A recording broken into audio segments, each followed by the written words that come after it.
All right. So, thank you to everyone who is watching, if you're watching, for joining me for another round of the Meet the Maker interviews for the Bristol and Bloom Appalachian Regional Art Festival. So, my name's Marcy. The festival is going to be taking place on August 8th of 2020 at Cumberland Square Park in Bristol, Virginia. And Laura Grantham, who I'm going to be chatting with, is going to be one of the artists participating. So thank you so much, Laura, for joining me and for taking the time to share with everyone about your artwork. Well, thanks, Marcy. I'm really happy to be here and really, really excited to be a part of Bristol and Bloom. Super cool. So Laura, why don't you, just in case there's somebody watching who doesn't know you and know about the work you're doing, why don't you just take a second and kind of introduce yourself to share who you are, where you're from, and the kind of work you're doing now. Okay, thank you. My name is Laura Grantham, and I am a retired wildlife biologist. So most of my art is inspired by nature. I'm happiest when I'm outdoors. I love to hunt, to fish. I love to garden. I love to wildcraft berries, mushrooms, stuff like that. So the nature is my happy place. And art for me is a way to express a lot of things that I might not be able to put into words. And even though it might not be obvious to you, the person who looks at my art, what I'm trying to say, it means something to me. I'm an introvert who can be very extroverted at times.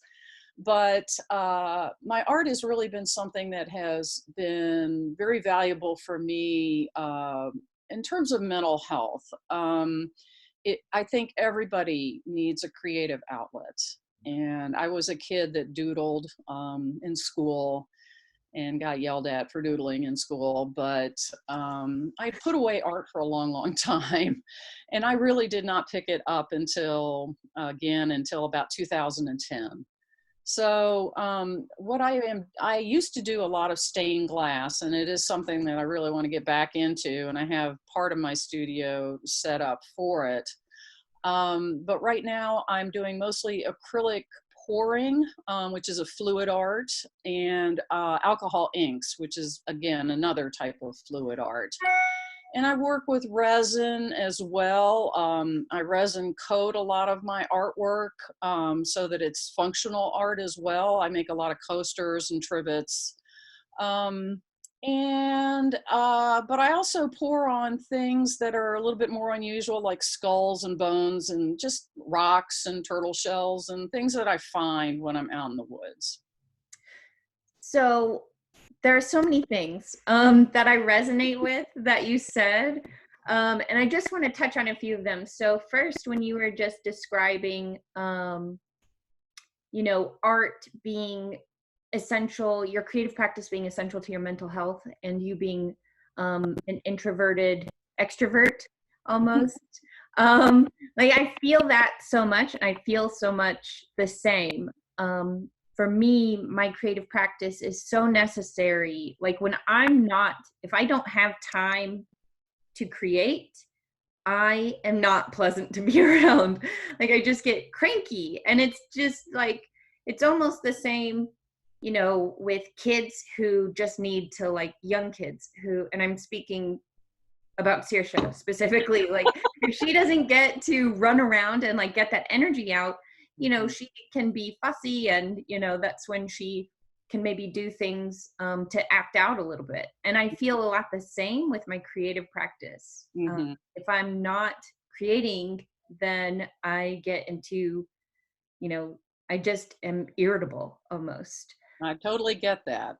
Yeah. And to be quite honest, the process is not always relaxing or fun, or so a lot of times it's a lesson. But I think what I really, really like about acrylic pouring and alcohol ink is, if you don't like it, you could do over it. And that was a big lesson for me as an artist to come to grips with, is that, hey, it's okay if you don't like it.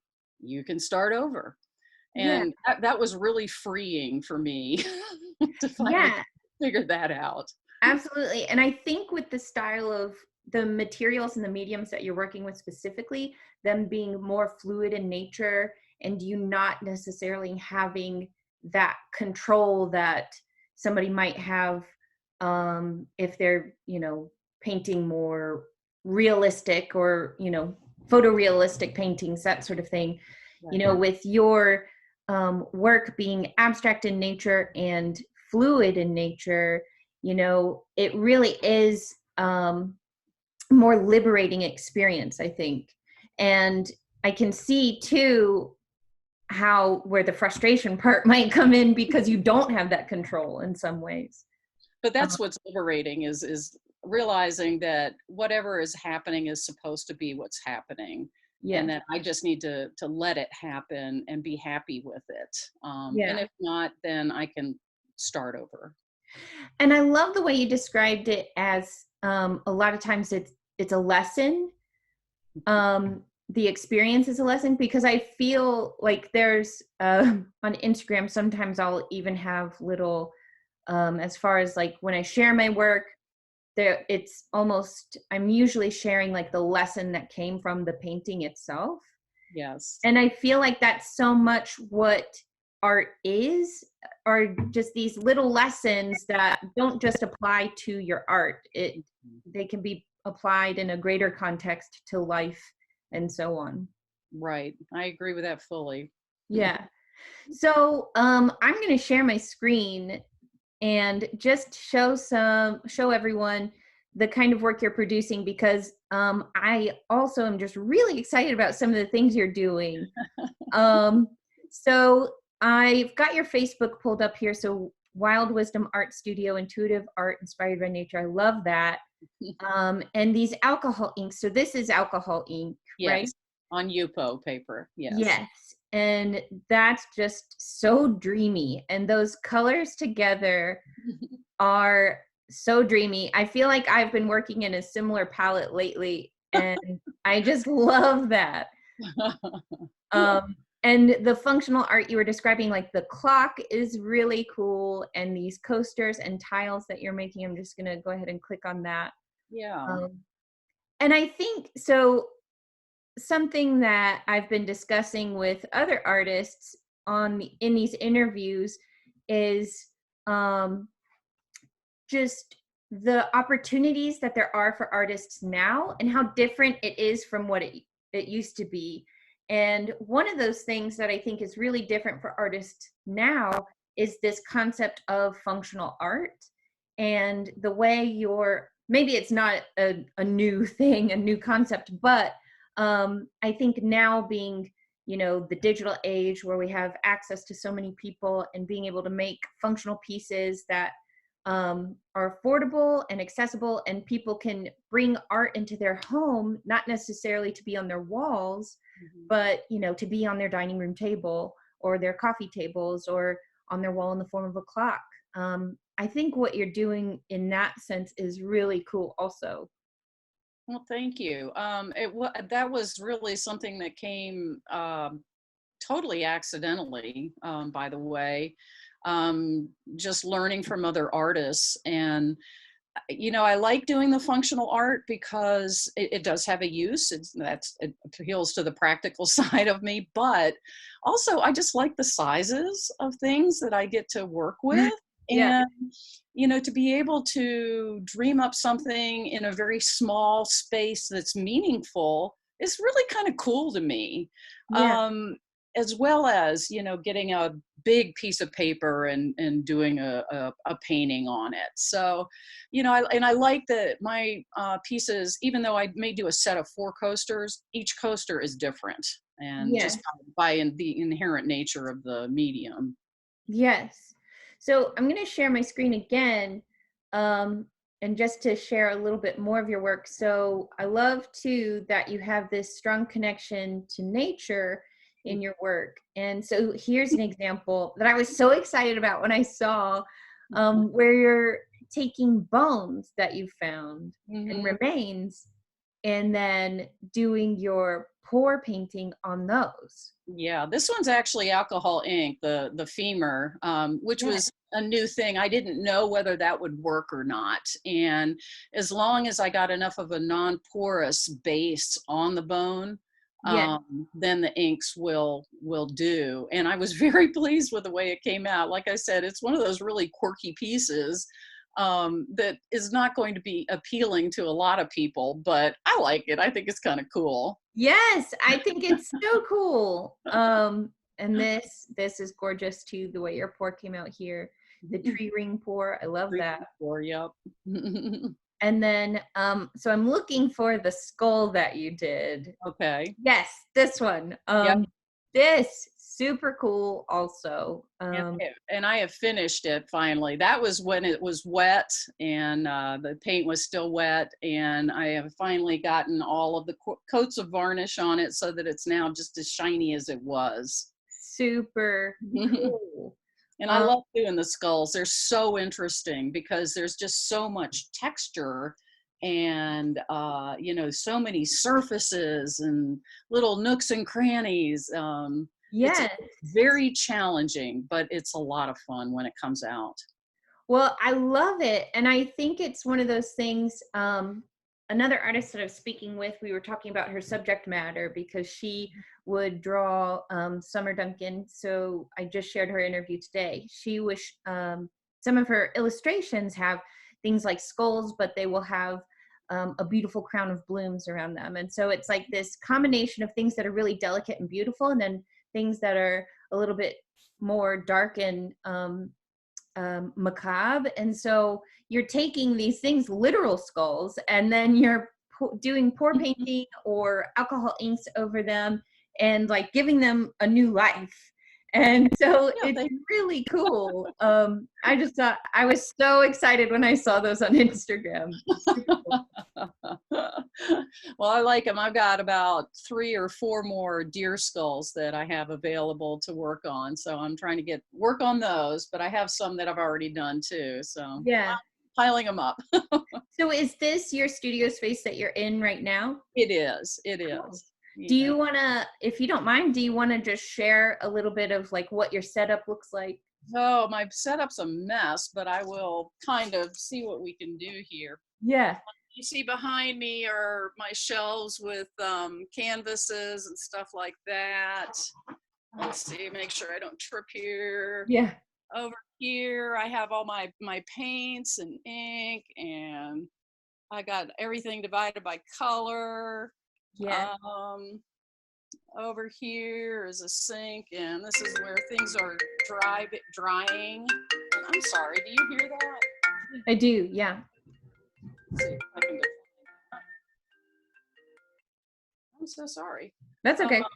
But this is also where I'm going to be doing stained glass eventually. You can see there's part of my glass cutter, but it's also where I'm drying things and getting ready for resining.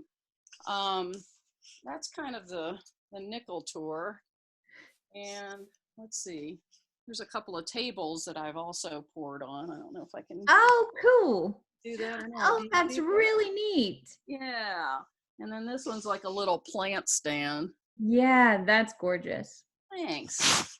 So again, functional art, but a lot of fun. Yeah. So with Give me a your, surface and I'll pour on it.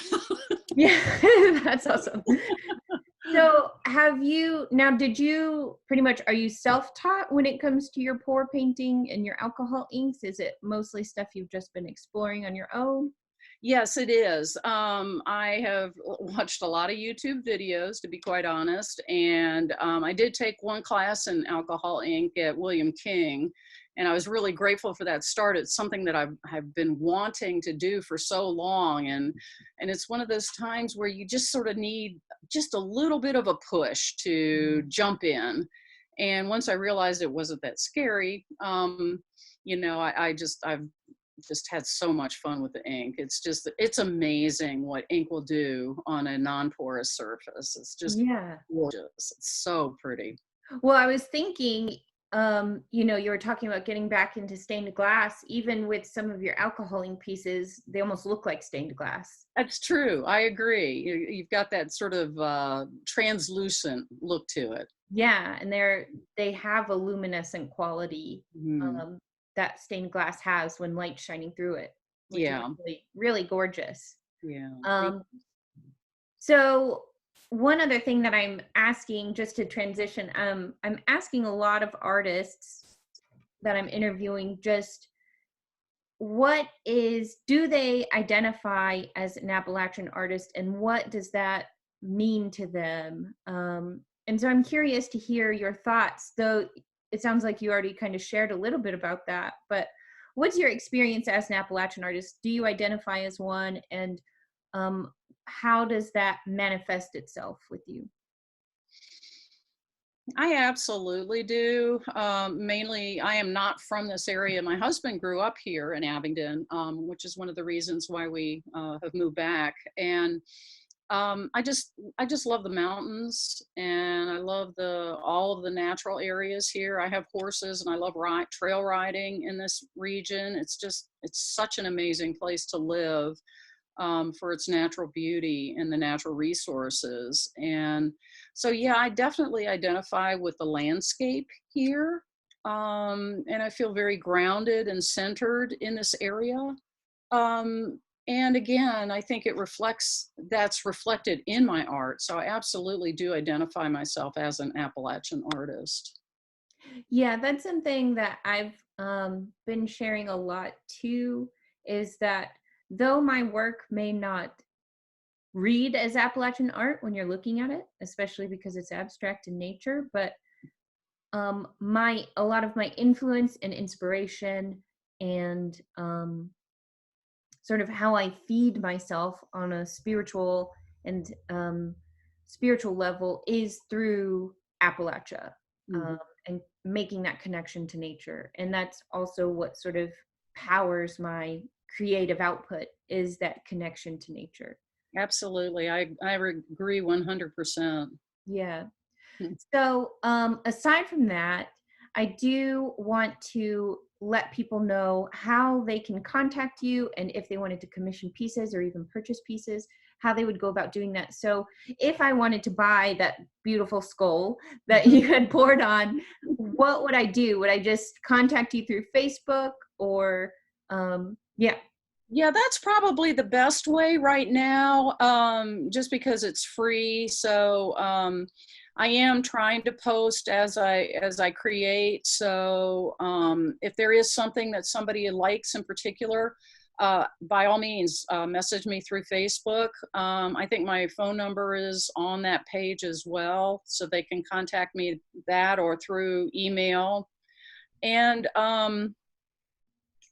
yeah, and if there's commissions in particular that people are interested, I've done one commission for a friend, and really enjoyed doing it. Terrified me because it was one of those things that, like, I kept asking her questions. Well, what about this? Or what about? She's like, just do it. Just do it. Just do it. Yes, just do it. And I finally did.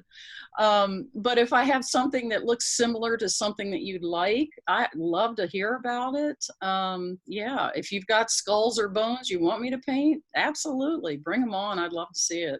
Super cool. So, well, I feel like I could just talk to you about this all day, but I do want to I don't want to take up your whole afternoon, but I do want to thank you again so much for supporting the festival, for signing up to participate, for sharing your work, and also for just joining me on this call, and for sharing your thoughts and your insights into art and your practice and your creative practice. Well, thank you, Marcy. You're very welcome for you, and I really appreciate all the work that you've done for this festival. I look forward to it. Cool. Thank you so much. Well, I will chat with you soon then, okay? Thanks. Bye.